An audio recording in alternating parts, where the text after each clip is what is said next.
Remember Me cuts right to the chase. Dr. Crusher's log tells us they're at Starbase Plot Point to pick up a friend and mentor, Dr. Quace. Quace is retiring. His wife had recently passed away, and of course Beverly knows what it's like to lose a spouse, so this tears open that old wound, thank you very much.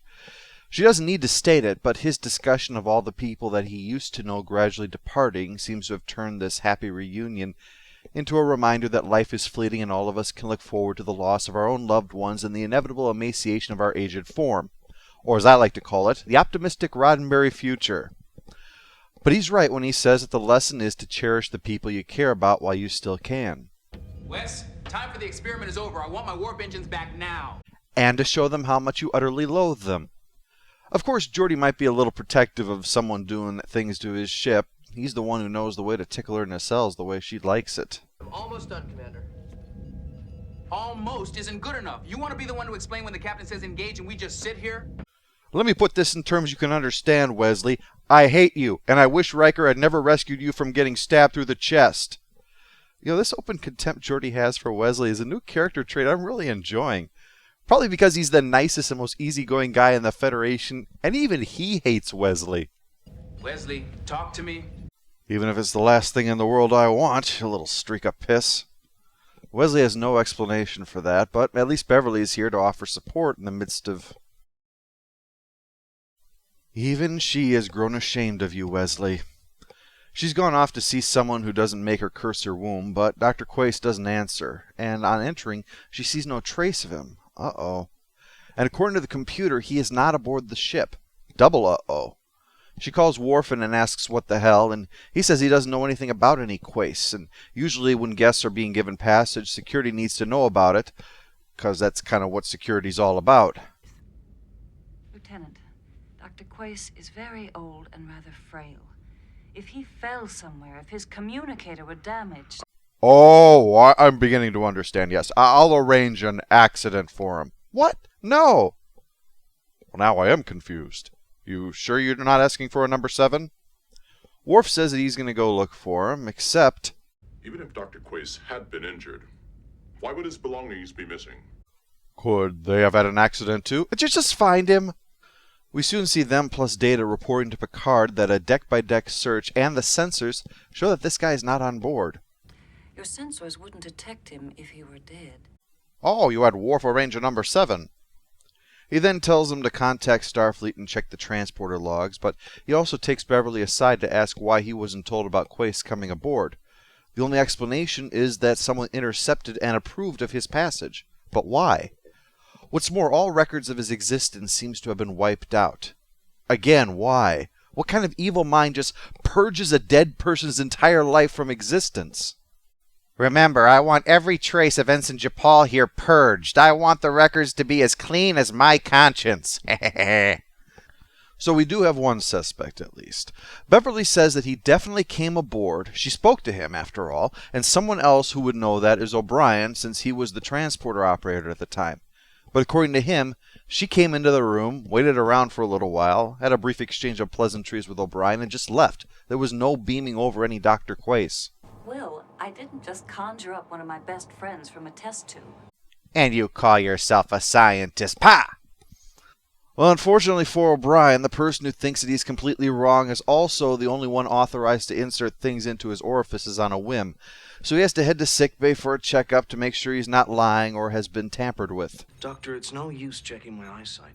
I didn't see your friend. I'll be a little more comprehensive than that, Chief. Yeah, I think that's what he's afraid of. She wants help from Dr. Hill or Dr. Solar, but neither of them exists now, too. I suppose you think I've got them hidden in my butt also. She talks to Picard about it. Those 2 plus 4 members of her staff have all disappeared. All records erased, and even their families deny that they ever existed. I'm in engineering, sir. There's something down here I think you better see. It may be connected to Dr. Quace's disappearance. Yeah, you tell them what you did, or I'll give you a fresh one on the other side of your face. Wesley shows the project he's been working on, trying to reproduce the work Kaczynski had done when the Enterprise was flung to the edge of the universe. Obviously, Picard wouldn't need to know about anything like that going on until now. He thinks the bubble he made in the universe may have swallowed up Quace, but he wasn't in engineering, nor was anyone else who was missing. And to add to this salad of crazy, over 3/4 of the crew are missing, including Dr. Crusher's entire staff, and she's the only one who notices. For the rest, it's just always been this way, but she's convinced they're all remembering it wrong, and she is not. To paraphrase Kafka, in one woman's struggle against the world, bet on the world. Picard takes her aside and as politely as possible, and I mean that. He makes those monks who dance on teacups look like the stompings of an angry elephant. He asks why she is the only one amongst all memory records, electronic and biological, to be aware of 800 people missing, and that she's just not the crazy one. Captain, the Enterprise is in serious danger. You must believe me. I have no choice but to believe you. Yeah, you can be assured that if you tell a woman they're crazy, you're never going to get the chance to, as Geordi would put it, tickle her nacelles. Captain, please. Return this ship to Starbase 133 for a full diagnostic. I realize you have my word only to convince you. A no-win situation is a possibility every commander may face. Has that never occurred to you? Oh, hell. Mr. Riker. Captain? Set a course for a return to Starbase 133 immediately. Well, with the captain in the palm of her hand, everything seems to be going well, until we discover that the Enterprise was built on an old cemetery, and the angry poltergeists try to suck her into their otherworldly plane, but she manages to resist the vortex. Only after it's gone, there's no trace of it. Even for a crew that won't flush the toilet without scanning it first with their tricorder, they still find nothing. And at the meeting, Data says everything is still fine, all the ships that they talk to are fine, and the fact that there are less than half the crew members that he said there were before is also fine. The maddening thing is that Crusher can't even logic her way out of this situation because to them, this situation is perfectly logical. Deck after deck of this ship is deserted now. How do you account for all the empty rooms? If there are only supposed to be 114 people on board, why all the extra space? Transportation of colonists, diplomatic missions, emergency evacuation. Thank you, Mr. Data. But your primary mission is to explore beyond the frontier, not transport colonists or move thousands of dignitaries around. Yet they don't see it that way, and it leaves Beverly without a place to stand. Her mind telling her one thing, but everybody else around her sincerely telling her that that is just not reality. But Picard decides to still follow through on this and take security steps. I'd like Lieutenant Worf to program onboard sensors to monitor all personnel. If we can catch the I'm moment... sorry. Whom did you say? Worf. Before, what you're trying to do was called negging. It was called reverse psychology, and incels didn't invent it. Bugs Bunny did. Chief of Security. The big guy who never smiles? The Klingon. Right. Klingon officer on the Federation flagship. Yeah, we're the ones not making sense. Well, she's exhausted all other possibilities. The only option left is to ask Troy for help. Yeah, things have sunk to that point. And, of course, that quickly goes nowhere, so she runs off to make sure Wesley hasn't vanished into the ether. He hasn't, and he also doesn't believe anybody else has. Hundreds of people are now missing, and your experiment is the only possible explanation we have that we can work on right now. I mean, it's the only other thing that happened this episode. If it's not this, what is it?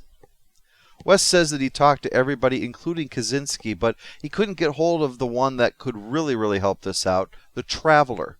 No one has seen his windowless van for some time, but maybe someone at Tau Alpha C could provide an answer.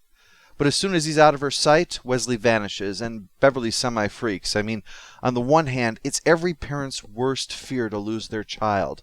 On the other, we are talking about Wesley here.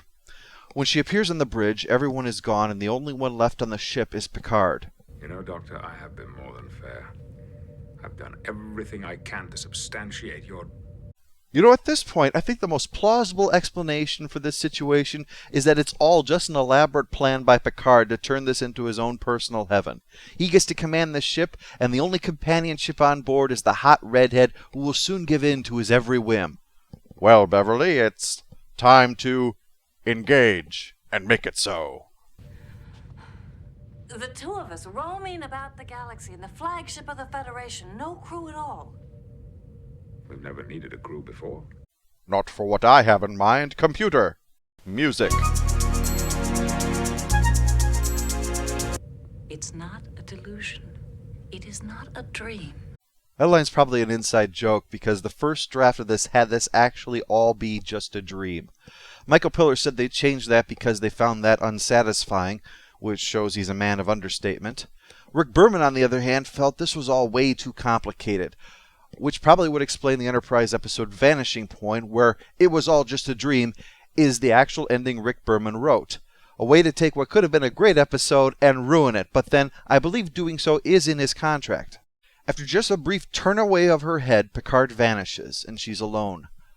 With the poltergeist. Well, now's when we see the truth. It's not people being pulled into the bubble. Beverly is the one who's in the bubble. Always was from the moment of that flash of light.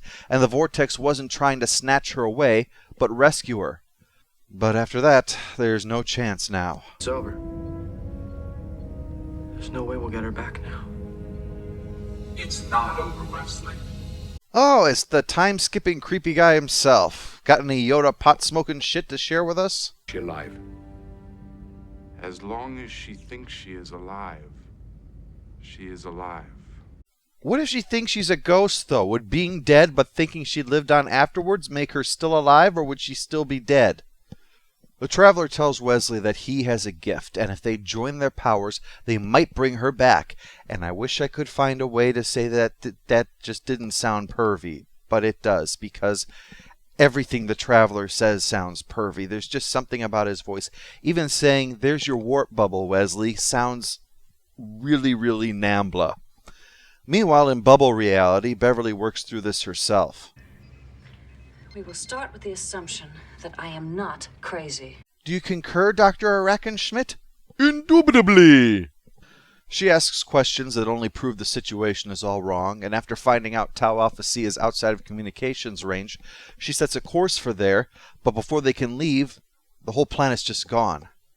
Meanwhile, the real Enterprise is returning to the starbase for the plan. Our goal will be to create a stable gateway between our reality and your mother's reality. Good luck. All my friends who have tried that have failed. The Traveler brings up the one answer to this, Wesley. This part of the episode can be taken in three ways. This is a mind-blowing and profound examination of thought and reality. This is so much dead air about pseudoscientific bullshit. Or, it's just the creepy guy being really creepy. It is time, Wesley. We will be going beyond mathematics. Just tell me what I have to do.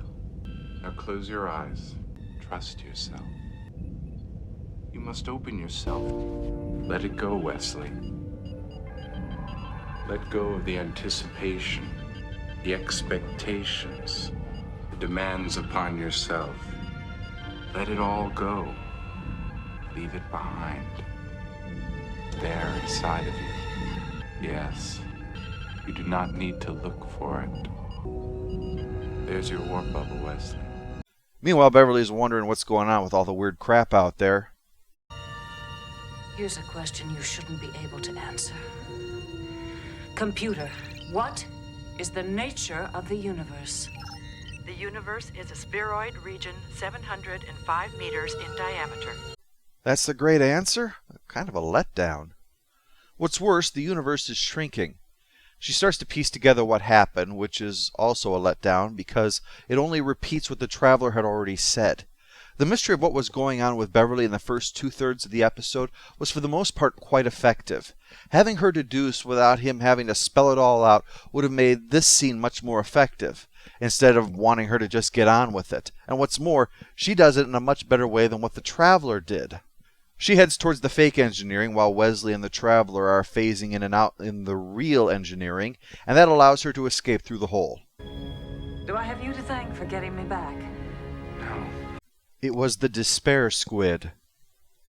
Post-episode follow-up, annoying character goes to the Traveler for his time-space balderdash stuff. Retreading that ground didn't really do it any favors. Final score for Remember Me is 6 out of 10. The mystery is good, but after the reveal, the episode just starts to drag. But Cliff Bowles' directing is what really helps prop it up, the other being Gates McFadden's ability to carry the episode basically solo. The more reality goes wrong, the more her acting and the way this is shot really makes it feel wrong for the audience. The Traveler was a late addition, although they had planned for him to come back at some time early in Season 4, so when they scrapped the dream ending, he came in. And while it is definitely an improvement on that, it depends on how you feel about the Traveler as to whether or not this is cool.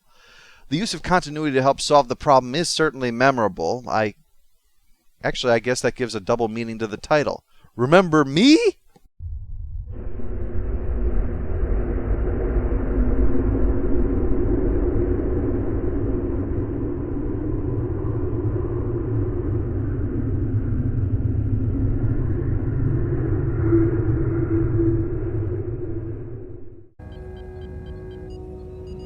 There's your warp bubble, Wesley.